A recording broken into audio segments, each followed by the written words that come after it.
Yo mga pare, ito, discuss lang natin kung paano ba gawin yung medyo kakaibang exercise to eh. Close grip bench press.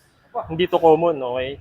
Nakalagay kay Please Move Up. So basically si Please Move Up is nag-generate ng dedicated workout at meal plan na para sa'yo lang. Okay? Basta mag-sign up ka. So check natin dito, nasa chest and tricep domination. Tinan mo yung pagkakasplit ng workout niya. Swabing swabe. So close grip, may video pa. Pag di mo alam.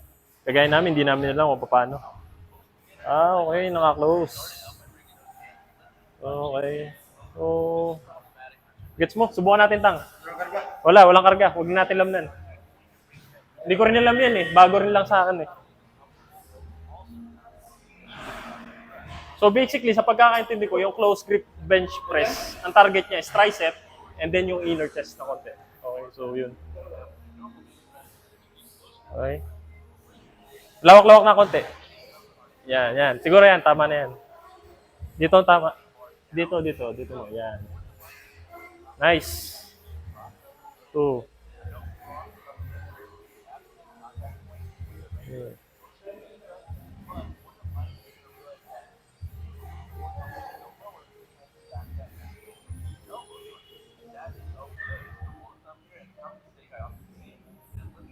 Oh. So yun na yun. Bye.